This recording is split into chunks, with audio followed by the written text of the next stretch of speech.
उत्तराखंड में एक फल होता है जिसका नाम काफल है और इस फल के बारे में सिर्फ उत्तराखंड के लोग ही जानते हैं क्योंकि ये फल मार्केट में कहीं भी नहीं मिलता।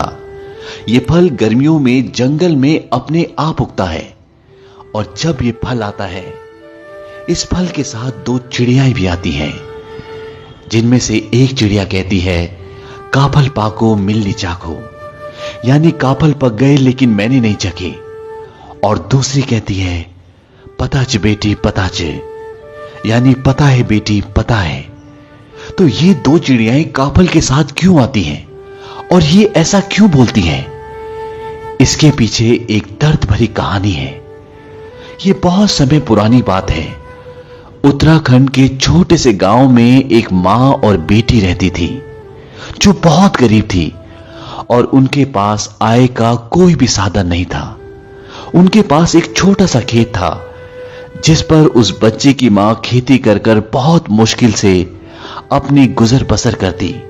लेकिन जब भी काफल का मौसम आता तो उस बच्चे की मां जंगल से काफल तोड़कर लाती और उन्हें बेचकर कुछ पैसे कमा लेती, जिसकी वजह से उनके कुछ दिन आराम से निकल जाते। उस बच्ची की मां को पूरा साल काफलों का इंतजार रहता। एक सुबह की बात है, उस बच्ची की मां सुबह सुबह जंगल से काफल तोड़कर ले आई, लेकिन उस सुबह उसे खेतों में काम करने के लिए जाना था। उसने सोचा कि वो शाम को काफल बेचने जाएगी। उसने अपनी बेटी से कहा कि मैं खेतों पर काम करने के लिए जा रही हूं और जब मैं वापस आऊंगी तब मैं अपने हाथों से तुम्हें काफल दूंगी, उससे पहले तुम काफल मत खाना। और जब वो थक हार कर खेतों से वापस आई तो उसने देखा कि टोकरी में काफल बहुत कम बचे थे। ये देखकर उसे बहुत गुस्सा आया। उसने सोचा कि मैं सुबह सुबह काफल तोड़ने गई, उसके बाद खेतों पर काम करने गई और मेरे कहने के बावजूद इसने काफल खा ली। उसकी बच्ची काफल की टोकरी के पास ही सो रही थी। उसने गुस्से में एक जोरदार मुक्का अपनी सोती हुई बेटी को मारा और वो मुक्का लगने के बाद उसकी बेटी कभी नहीं उठी।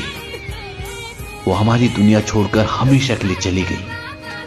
हालांकि उसकी मां का ऐसा कुछ भी इरादा नहीं था, लेकिन होली को कौन टाल सकता है। और इस घटना के बाद उसकी मां कई घंटों तक उसी के सामने बैठी रही। दरअसल उस बच्ची ने काफल नहीं खाए थे। दिन में गर्मी बढ़ने के कारण काफलों की नमी कम हो गई थी और वो सिकुड़ कर छोटे हो गए थे और इसलिए उसकी मां को लगा कि